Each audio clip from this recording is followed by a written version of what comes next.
மாரி செல்வராஜ் இயக்கத்தில் உருவான பைசன் திரைப்படம் த்ருவ் விக்ரம் முக்கிய கதாபாத்திரத்தில் நடித்துள்ளார். இந்த படம் 2025 அக்டோபர் 17ஆம் தேதி தமிழ் தீபாவளி வெளியீடாக திரையரங்குகளில் வந்தது.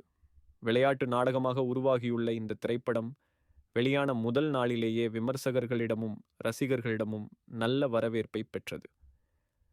த்ருவ் விக்ரத்தின் நடிப்பும் படத்தின் கதையும் பெரிதும் பாராட்டப்பட்டது. தமிழ் சினிமாவில் ஒரு புதிய முயற்சியாகவும் தீபாவளி பண்டிகையை முன்னிட்டு வெளியான முக்கிய படமாகவும் பைசன் கருதப்படுகிறது.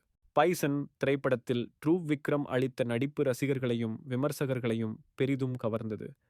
அவரது திறமையான வெளிப்பாடுகள் மற்றும் உணர்வுபூர்வமான நடிப்பு கதையின் மையத்தையும் உணர்வுகளையும் வலுப்படுத்தியது. இசையமைப்பாளர் சந்தோஷ் நாராயணன் த்ருவின் நடிப்பை பெரிதும் பாராட்டி இந்த படத்தில் அவர் அற்புதமாக நடித்ததாக குறிப்பிட்டுள்ளார். த்ருவின் பங்களிப்பு திரைப்படத்தின் வெற்றிக்கு முக்கிய காரணமாக அமைந்தது. அவரது நடிப்பு ரசிகர்களிடம் பெரும் வரவேற்பை பெற்றதுடன் விமர்சகர்களிடமும் சிறந்த மதிப்பீடுகளை பெற்றது. இதன் மூலம் த்ருவ் விக்ரம் தனது நடிப்பு திறனை புதிய உயரத்திற்கு கொண்டு சென்றுள்ளார். சந்தோஷ் நாராயணன் தனது சமூக ஊடகப் பதிவில் பைசன் திரைப்படக் குழுவினரை மனமுவந்த பாராட்டுகளை தெரிவித்தார்.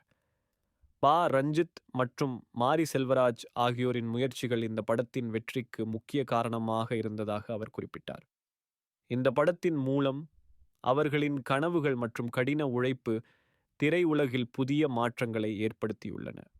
சந்தோஷ் நாராயணன் படக்குழுவின் ஒற்றுமை மற்றும் அர்ப்பணிப்பை பாராட்டி அவர்களின் பயணம் தனக்கு மிகுந்த உற்சாகத்தையும் நம்பிக்கையையும் அளித்ததாக கூறினார்.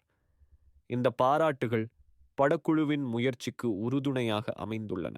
சந்தோஷ் நாராயணன் மற்றும் ரஞ்சித் ஆகியோரின் 14 ஆண்டுகால பயணம் பல சவால்கள் மற்றும் கனவுகளால் நிரம்பியது. ஆரம்பத்தில் அவர்கள் இருவரும் எதிர்காலம் குறித்து நம்பிக்கையற்ற நிலையில் இருந்தனர். ஆனால் அந்த நிலைமை அவர்களின் முயற்சியையும் வளர்ச்சியையும் தடுக்கவில்லை. 2015ஆம் ஆண்டில் தொடங்கிய இந்த பயணம் ரஞ்சித் இந்திய சினிமாவின் முன்னணி இயக்குனராக உயர்வதற்கும் சந்தோஷ் நாராயணன் இசை உலகில் தனித்துவம் பெறுவதற்கும் வழிவகுத்தது.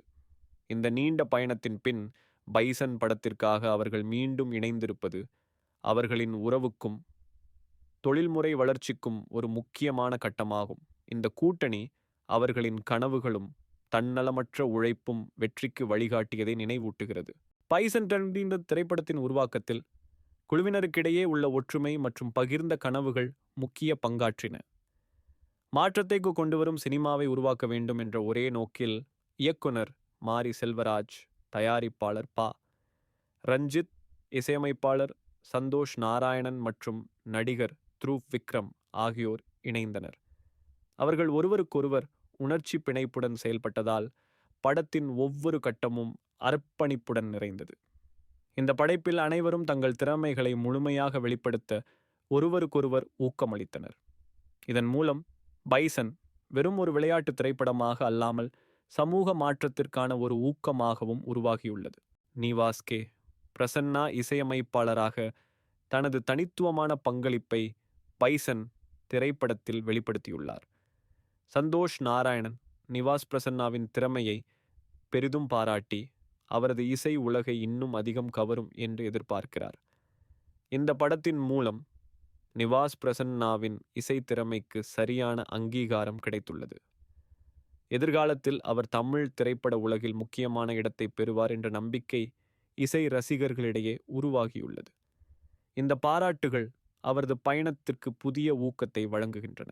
பைசன் திரைப்படம் தமிழ் சினிமாவில் ஒரு முக்கியமான இடத்தை பிடித்துள்ளது. இந்த படம் விளையாட்டு மற்றும் சமூக விடயங்களை இணைத்து பாரம்பரிய கதைகளுக்கு புதிய பரிமாணம் அளிக்கிறது. த்ருவ் விக்ரம் தனது நடிப்பில் தனித்துவத்தை வெளிப்படுத்தி ரசிகர்களின் பாராட்டை பெற்றுள்ளார். இயக்குனர் மாரி செல்வராஜ் மற்றும் தயாரிப்பாளர் ரஞ்சித் ஆகியோர் சமூக மாற்றத்துக்கான சினிமாவை உருவாக்கும் முயற்சியில் முன்னணி இடம் வகிக்கின்றனர். இசையமைப்பாளர் சந்தோஷ் நாராயணனின் பங்களிப்பும் படத்தின் உணர்வை மேலும் உயர்த்தியுள்ளது. பைசன் திரைப்படம் சமகால தமிழ் சினிமாவின் வளர்ச்சிக்கும் புதிய கதைகள் மற்றும் பார்வைகளுக்கான வாய்ப்புகளையும் உருவாக்கியுள்ளது. இந்த படத்தினுடைய வெற்றி தமிழ் சினிமாவின் கலாச்சார முக்கியத்துவத்தையும் அதன் மாற்றுத்திறனையும் வலியுறுத்துகிறது.